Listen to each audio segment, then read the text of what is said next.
Bonjour à tous, aujourd'hui dans Maths Visuel, nous allons comprendre qu'il n'y a pas besoin d'apprendre par cœur les différents critères de divisibilité. En effet, il suffit de regarder d'un peu plus près de quoi nous parlons pour comprendre la logique qui les rassemble tous. Si tu n'es pas à l'aise avec la notion de divisibilité, je te conseille tout d'abord de regarder la vidéo dédiée. Un nombre entier est divisible par 2 lorsque son chiffre des unités est 0, 2, 4, 6 ou 8. Schématisons les rangs d'un nombre au hasard, par exemple 127, afin de mieux comprendre pourquoi le critère de divisibilité par 2 se focalise sur le chiffre des unités. On remarque que les rangs des centaines et des dizaines sont déjà divisibles par 2. En effet, 100 demi égale 50 et 10 demi égale 5.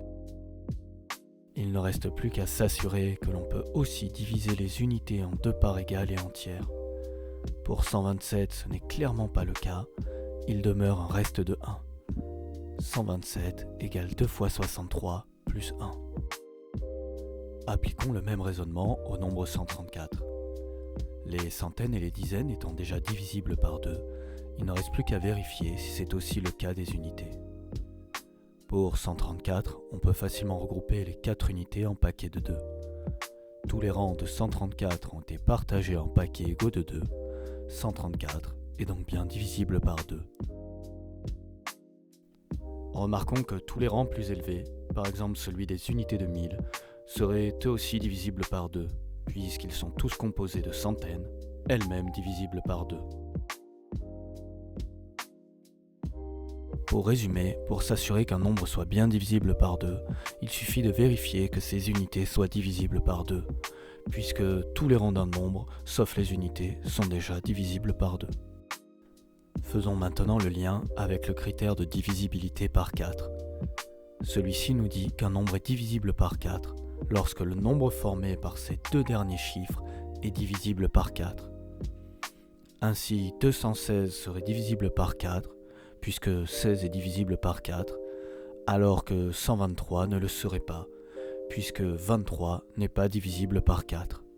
Afin de mieux comprendre pourquoi le critère de divisibilité par 4 se focalise sur le nombre formé par les deux derniers chiffres seulement, regardons de nouveau en détail ce qu'il se passe sur chaque rang. On remarque que les centaines, et donc les rangs au-dessus, sont déjà divisibles par 4, puisque 100 égale 4 fois 25. Cependant, ce n'est pas le cas pour les rangs des dizaines et des unités. C'est pour cette raison que le critère de divisibilité par 4 se focalise uniquement sur ces deux derniers rangs.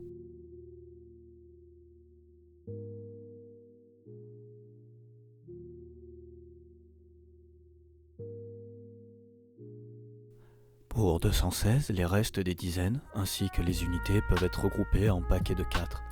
Donc 216 est divisible par 4, puisqu'après cette dernière opération, il ne reste plus de reste.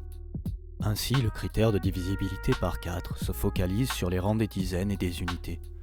Car après avoir divisé chaque rang par 4, seuls ces deux rangs laissent un reste. S'il est possible de le diviser lui aussi par 4, le nombre est divisible par 4. Sinon, s'il persiste un reste, le nombre n'est pas divisible par 4.